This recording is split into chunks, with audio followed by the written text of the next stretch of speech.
Good evening, Phoenix. Welcome to Crime Adjacent Live. Wow, thanks for coming out. Okay, profilers, you know the drill at this point. Everything I'm about to tell you, every detail, it all matters for solving this case. On Saturday, May 8th, 2021, hikers Libby Mitchell and Stacey Rose Anderson, both in their early 30s, were rounding a corner on the Deer Mountain Trail in the Rocky Mountain National Park in Colorado. And they see a woman below them, about 130 feet down a rocky cliff from the trail they're on. And they stop and see this woman sitting on a rock, or maybe lying down, taking a break. It's hard to tell. But the first thing Libby thinks when she sees this single woman down there was sort of darkly comedic. She joked to Stacey, "Oh look, another one. What a day." You see, Libby and Stacey were perfect strangers before this hike. They only met that day because their respective partners abandoned them during this hike, like literally sped ahead before or after the 10,000-foot rocky summit and hammered downhill to the trailhead. Libby and Stacey met on the trail, consoled each other, and sort of teamed up for the rest of the hike. And so Libby and Stacey are staring at this woman below them, thinking, "Oh my God, not again, not another one." But the more they stare, the more they realize this woman below them is nowhere near a trail, at least not the one they climbed. And she's not moving. Honestly, she doesn't seem to be just taking a break or eating or enjoying the view. Libby and Stacey start to ask themselves, is this woman down there injured? And is that blood? Is that her shoe? Again, it's sort of hard to tell from way up on the trail where they are. Libby told the Denver Times, "We began to think maybe she fell. This was tough terrain in some places." Libby and Stacey pick up their pace, round a few more corners, and that's when they see him. The man on the trail, staring at the woman below, just like Libby and Stacey are doing. This man is crouched down with his elbows on his knees, and he's just staring down there, calmly, intently. Honestly, he's so still and just staring like this that it's sort of creeping out Libby and Stacey as they approach. It's at this point, as they're wondering what to do, that Libby steps on a branch. And the man turns, sees them, and then he gets up. Suddenly, he's agitated. One minute, he's calmly observing the woman below like a creep or something, and the next, he's pacing around, holding his head, and he begins to cry out as if suddenly overcome by emotion. He cries, "Help me, please, help me, my wife, she's fallen." Stacey told the Times, seeing his reaction, this was the first inkling we had that the woman might not have fallen. Okay, profilers, let's dig into this case because you won't believe what happens next. Live from Phoenix, I'm Chase Patrick, and this is Crime Adjacent.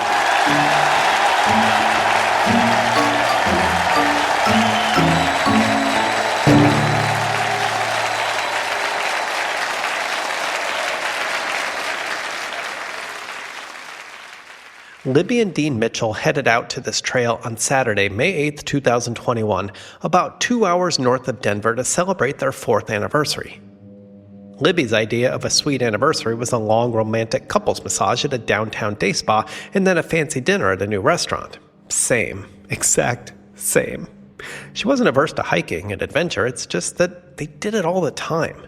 Dean, her husband, wanted to summit every peak over 10,000 feet in the Rockies. So for their anniversary, he suggested maybe they kill 2 birds with 1 stone, have a hike and then a nice fancy picnic at the summit of Deer Mountain. And Libby's thinking, kill 2 birds with 1 stone, ooh, the romance of it all. Like, yes, woo me, Dean. But fine, sure, whatever. She went with it. And so they actually do summit this mountain that day after a 6-mile hike, and it's around noon when Dean turns to her and says, "Hey, no one else is up here. How about we, And Libby is like, "No, are you serious? I'm already sort of annoyed because I wanted a day spa and a romantic dinner, and now you want to hook up on a hot, dusty trail with so many bugs and other hikers possibly rounding a corner at any moment? No thanks." And Dean gets, pissy. Like, fine, let's go. Dean packs up, Libby packs up, they start down the trail, and Libby's thinking, Jesus, what happened? This is really our anniversary? This is the guy I'm spending my life with? Things hadn't been great between them recently, and this certainly didn't help. Dean is a corporate litigator for a big firm in Denver, and he's always working long stretches, sometimes whole weeks where it's 18, 20-hour days, depending on which trial he's working on. And so now, when they finally have a weekend together alone, and it's their actual anniversary, this is what happens? That's what Libby's thinking. But profilers, it gets worse. They're hiking down, and Libby realizes Dean has picked up his step. He's in front of her, 50 feet, 75, 100, more. He rounds one corner, and then another, and then another, and then, just like that, he's gone. He just continued hiking downhill without her. He never looked back. Libby said she was fuming and confused, like, did he really just ditch her on their freaking anniversary? So Libby's plugging along downhill when she rounds a corner and practically runs head first into a woman who is crying and sweating and red-faced and huffing. This is Stacey, also from Denver, also out on a hike with her partner, boyfriend of 2 years, Gilbert Arrozo, and also, apparently, abandoned on the trail. Have you seen him? Stacey asks, a man with a big backpack, maybe going fast towards the summit. They both can't believe it. Both of their partners just left them on the trail, alone. Libby told the Denver Times for this story, look, we're not wimpy, softy women who need a man to save us, but when you go out on an adventure with your partner, you expect them to stay with you, especially when it's just supposed to be a fun day together. Stacey chimed in, and especially out in the woods. This wasn't the most treacherous hike in the world, but come on, you stick together because, at the very least, you like each other. The interesting thing about this Times article, well, series, I guess, they did a whole week-long series on this case, was how the newspaper dug into a phenomenon called the Alpine Divorce. You may have gotten wind of this on social media. It's all the craze, apparently. Sad little men leaving their wives and girlfriends on trails. It's hard to find real hard data on how often this happens, but anecdotally, at least, women are certainly talking about it a lot. It's a recurring thing. The Guardian newspaper wrote a story about this and how frequently it happens and how it could be a giant glaring red flag for abusive behavior, especially if a man knows his partner is not prepared to be left alone out in the wilderness. One psychologist in the Guardian article called it abusive or borderline abusive, depending on the circumstances. Indeed, it can be deadly. While Alpine Divorce is a catchy name, it has deeper, darker roots. The name itself comes from a 19th century short story about a man who takes his wife on a hike with the intention of shoving her off a cliff and then claiming an accident. Plot twist, the woman actually knows this, calls police beforehand, and then throws herself off the mountain instead to frame him for murder. But the thing is, this is not just a thing of fiction. It happens in true crime more times than I can count. Early listeners of Crime Adjacent might recall episodes about all these trailside murders, such as the 2025 case of Austrian climber Thomas Plamberger, who abandoned his girlfriend near the summit of an Austrian peak. She grew exhausted. He said he'd go for help, but he declined help and aid, including a police rescue helicopter, until it was too late. She died on the trail, and he was convicted of gross negligent homicide. Or the case that has been making the news in Hawaii during the trial just this year. This one, honestly, pisses me off. I can't even believe it. In 2025, Gerhard Koenig, a Maui anesthesiologist, took his wife Ariel on a birthday hike to a scenic cliffside trail in Oahu. Prosecutors allege that during the hike, he attempted to kill her by pushing her toward a cliff edge, attempting to inject her with a syringe, and repeatedly striking her with a rock. Thankfully, Ariel survived after reaching other hikers who intervened and summoned help after they literally saw the rock attack with their own eyes, and Ariel just covered in blood.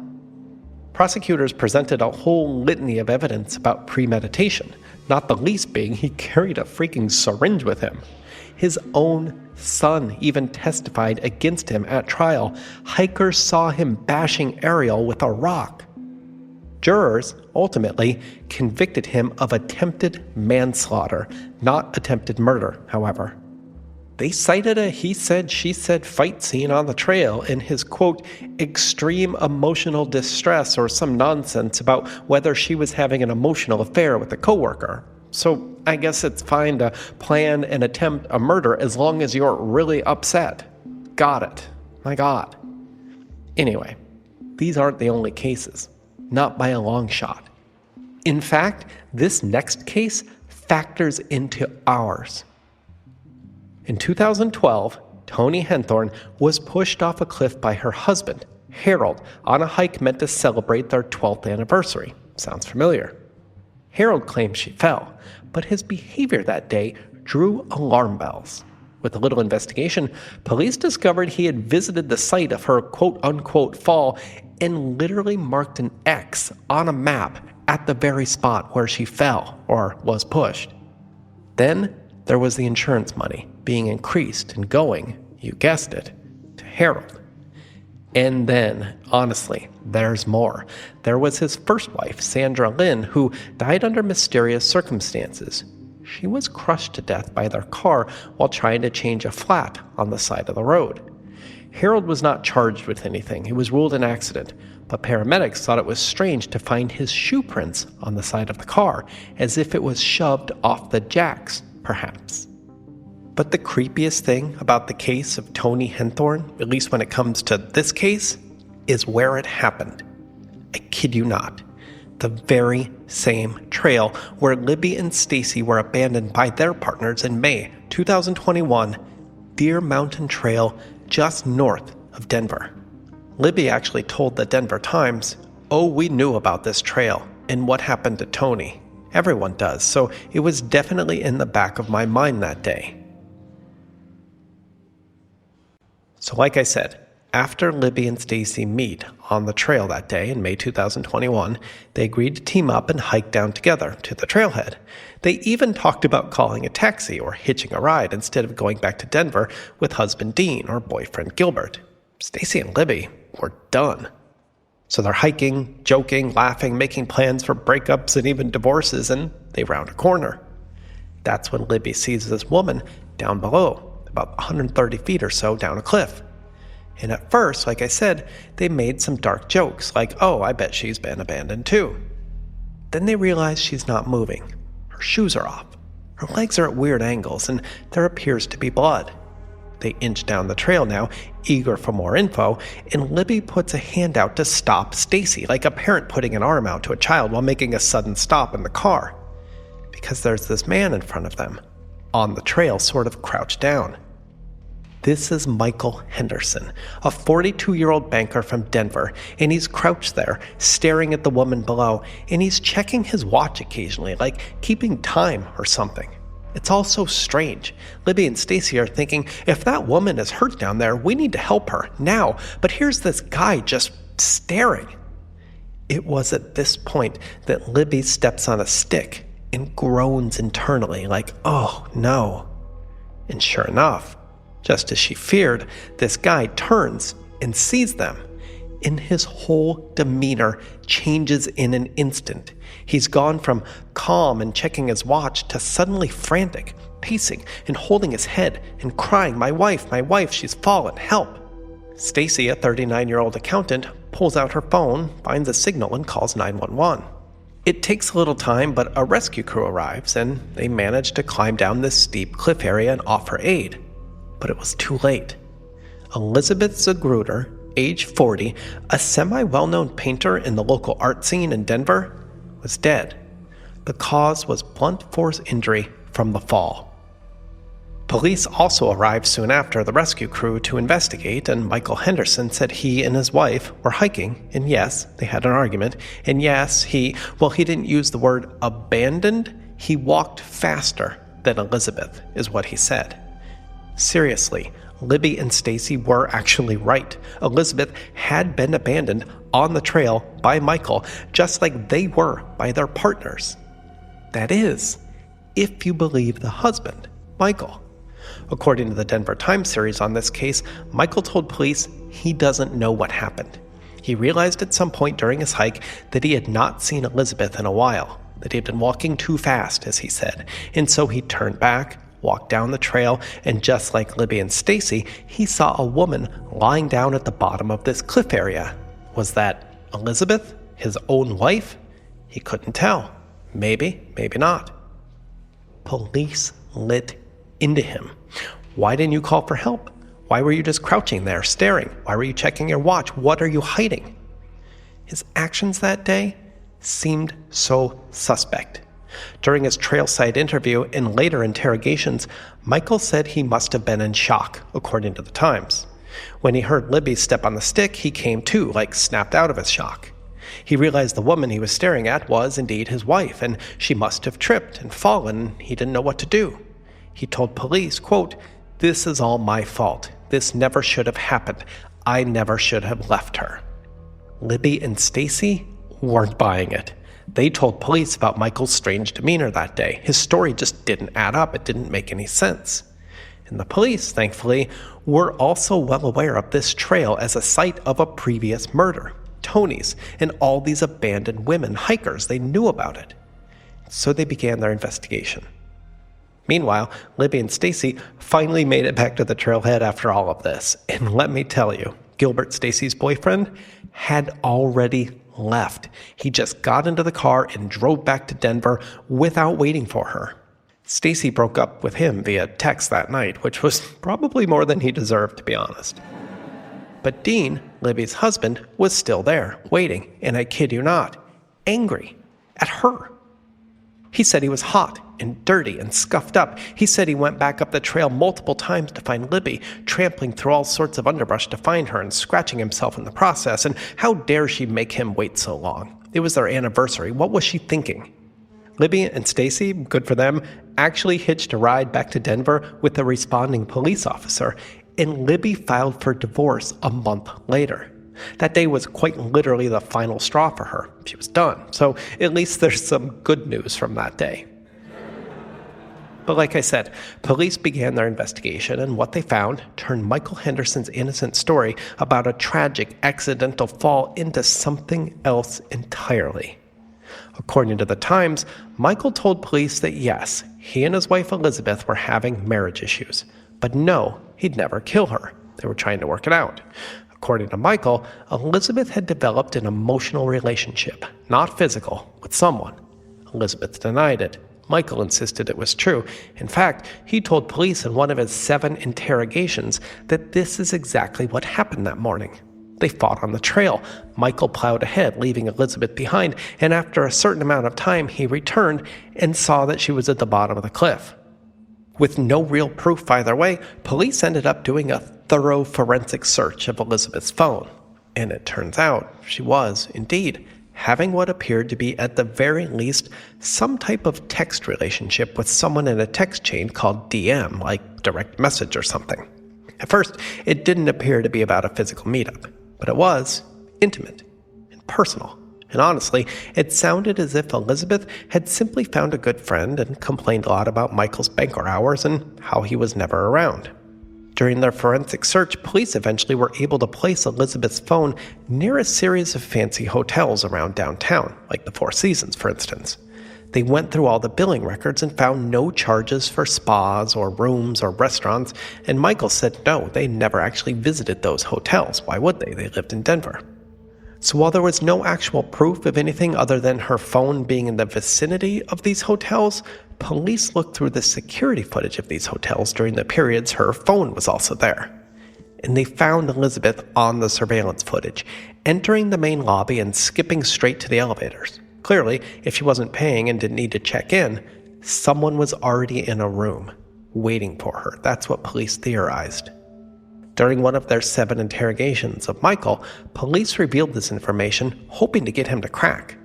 They thought he pushed her off the cliff, but what evidence did they have? They hoped a tough interview might force a confession, especially after a revelation about an affair. But all he said was, "I knew it. I knew all along she was having an affair." So again, with nothing else, police eventually had to let him go. They had circumstantial evidence, but no hard beyond a reasonable doubt clincher that he brought her on that hike for an Alpine Divorce. But they do have enough for a warrant of his phone. And like Elizabeth, they did a full sweep of it. And lordy, I don't want to give tips to criminals, but honestly, go use a computer at the Apple Store or the library if you're going to actually Google your crimes. Because police found Google searches revealing that Michael was deeply aware of the Tony Henthorne case and the Deer Mountain Trail and the idea of getting away with murder by shoving your wife off a cliff. So the noose was tightening, for sure. Michael did a lot of research on falls and injuries and at what height a person can die. But was this enough? Police went well beyond phones in their investigation. During the autopsy, it was difficult to tell between physical injuries brought on by any fight or shoves that day or injuries brought on by a fall. Elizabeth's entire body was basically shattered, with a total of 18 bone breaks, including 4 ribs, which pierced her heart. They were expecting this. It was a bad fall. But what they were not expecting was to find skin underneath her fingernails. Detective Tatiana Fairley told the Times newspaper, "This was the final piece of the puzzle we needed. We knew we had him." Michael's search history, the weird behavior at the trail, the telltale signs of a struggle if that is indeed his skin under her nails, this was it. So medical examiners take this skin residue from underneath Elizabeth's fingernails and they ship it off for DNA testing. But they also look through all the old crime scene photos. And Michael looked a little hot and confused, but he didn't look really banged up like he had just gotten into a fight. So they wait and bring Michael in for these interrogations, just hoping that they might crack him and get a confession in the meantime. But then, finally, in September 2021, the results come back. And the results do indeed come back to someone. There's a hit in the CODIS database. But it's not Michael, the husband. It's someone who was arrested at age 18 on suspicion of the rape of an 18-year-old woman in the first year of college. It's someone who was actually convicted, but instead of any type of prison time was given 3 years suspended sentence in county jail and 3 years probation because he had such a, quote, bright future, according to the judge. Bright indeed, because this guy did go on to big things after this. He graduated from Boulder, went to law school at Duke, and returned to Denver as a junior litigator at Bentley & Johnson, the town's biggest corporate law firm. He rose through the ranks, made partner, met a woman, got married, and found he loved hiking all the high peaks in the Rockies. And somewhere along the way, according to a forensic sweep of his phone, he also met a beautiful artist named Elizabeth Zagruder. It began at a gallery showing downtown, and then flirty texting. That text chain in Elizabeth's phone that simply said DM was none other than Dean Mitchell, Libby's husband. The texting turned into a full-blown physical affair with regular meetings at the Four Seasons Hotel downtown. But at some point, according to this text chain, Dean said he wanted to end it. This is what he told police during his interrogation, according to the Times series. He told Elizabeth he was going away on a hike with his wife to rekindle their marriage on their anniversary. The affair was over. That was it. He was done. Elizabeth responded, fine, but hey, wouldn't it be funny if we were on the same trail? Like, what would you do then? What would you tell your wife? Dean told police he thought she was joking, but also worried she wasn't. One of the reasons he wanted to break things off is that Elizabeth was much more serious about this relationship than he was. Then, on that Saturday, in May, wouldn't you know it, Dean is hiking along the trail after the summit after literally leaving his wife behind because she wouldn't have sex with him on the spot, and he sees Elizabeth walking up the trail, waving her arms, trying to embrace him in a big romantic hug. They fought, Dean said. He didn't push her. No way, not Dean, convicted college rapist and spouse abandoned her. They argued, sure, but she tried to punch him. He ducked and then she tripped and fell. That was his story.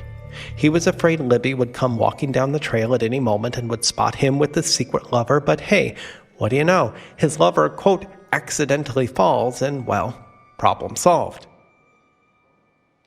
There are no witnesses to any of this. Only Dean and Elizabeth know what really happened, and Elizabeth is no longer talking, obviously. So in the end, police charged Dean with involuntary manslaughter, not murder. They had enough evidence that he was involved in some type of altercation that day with Elizabeth. He admitted it. And there was even proof, besides the DNA. All those scars and scratches Libby encountered on him in the parking lot were not from his valiant efforts to find her.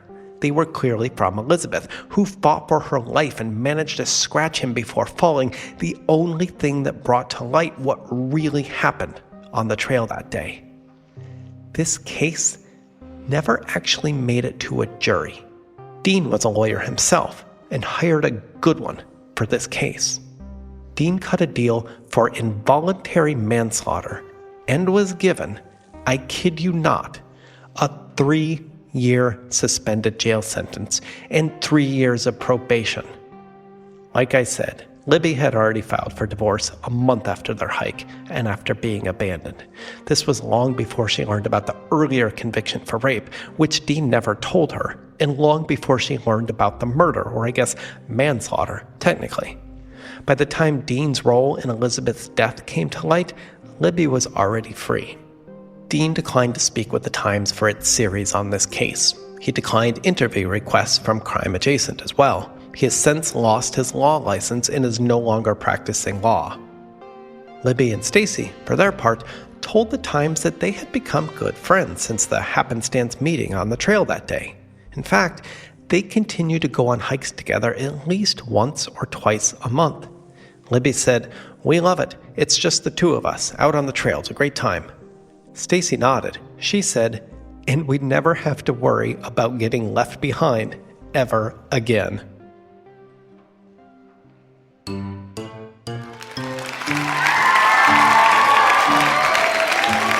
Thank you so much for coming out tonight, Phoenix. We'll be in the merch line all night, so please come say hello. And Nikki and I will see you in Santa Fe next week with another case you simply will not believe. Until next time, I'm Chase Patrick, and this is Crime Adjacent.